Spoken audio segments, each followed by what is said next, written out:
Bonjour, j'espère que vous allez bien. Bienvenue sur ce tutoriel de peinture 100% récup. Tout d'abord, il vous faut du papier. Ah, il n'y a plus de papier. Eh bien, ça tombe bien parce qu'il ne vous faut absolument pas de papier.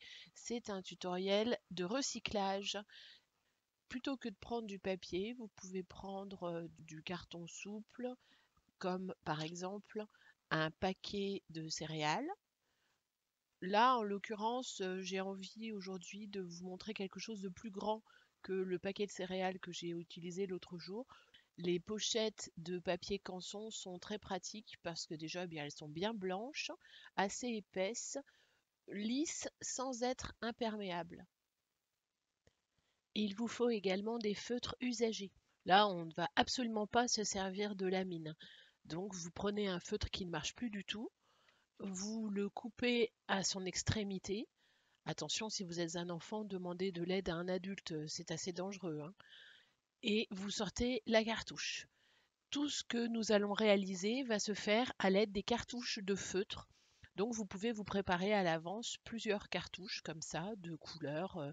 Soit vous prenez les couleurs que vous avez déjà, et si vous n'avez pas le choix, par exemple, si vous avez juste quelques feutres, soit vous choisissez parmi les couleurs qui vous plaisent et prenez-en plusieurs pour pouvoir faire un mélange. Il vous faudra également de l'eau et c'est tout. Vous n'avez pas besoin ni de pinceau, ni de peinture, ni de feuilles neuves. Tout est recyclé. Comme vous allez utiliser vos doigts, c'est extrêmement salissant.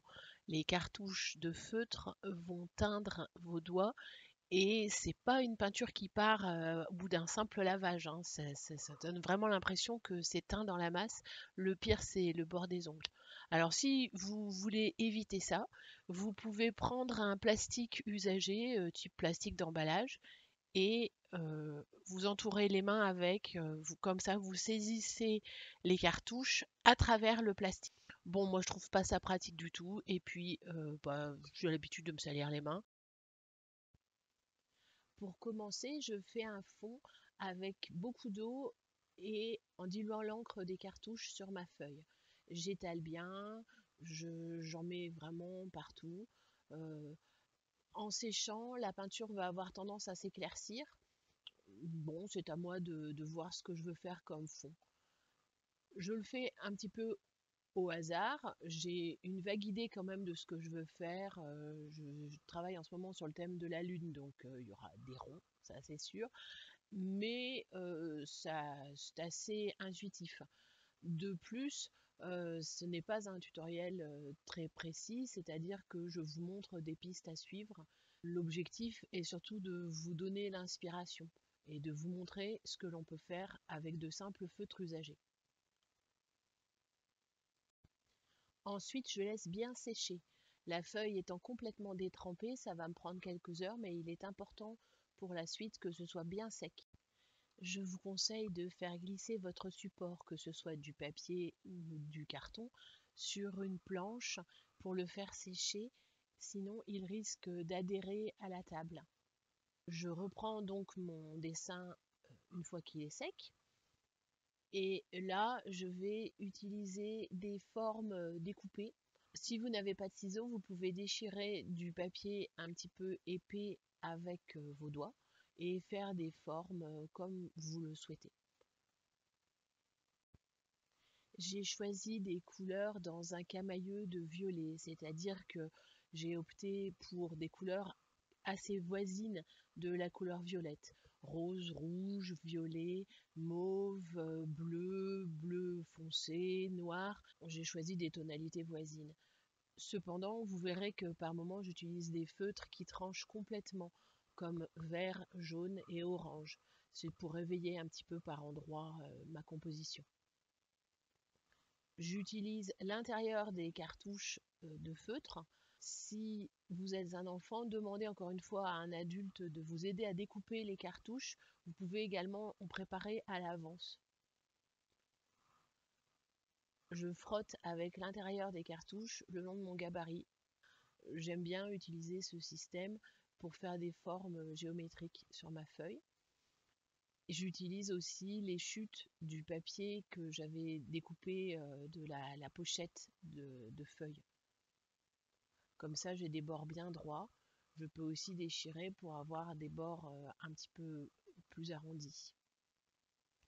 J'aime bien assombrir le bord de mon dessin. Les bords étant plus sombres, le regard du spectateur est comme emprisonné et va rester plus longtemps sur votre dessin. C'est simplement une astuce, hein, il n'y a absolument pas de règle absolue dans la matière. Toujours dans les règles de composition, vous pouvez disposer des formes qui vont faire circuler le regard de gauche à droite. Vous conduisez le regard tout au long de la feuille dans une sorte de boucle. J'aime bien faire plusieurs formes superposées. Je ne sais pas si ça se voit à l'écran, mais on devine bien les différentes couches précédentes, comme un palimpseste.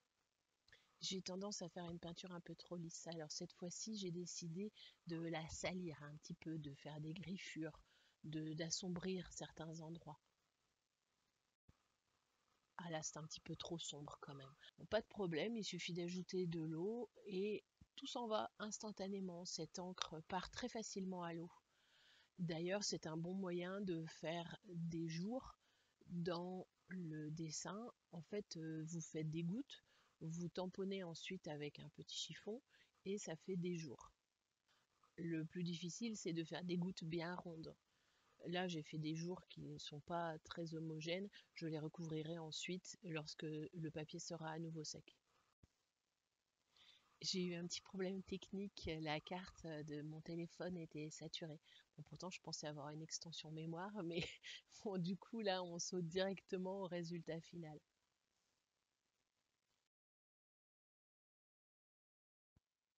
Voilà, j'espère que cet exemple vous aura donné envie d'essayer vous aussi cette technique avec les cartouches de feutre usagées.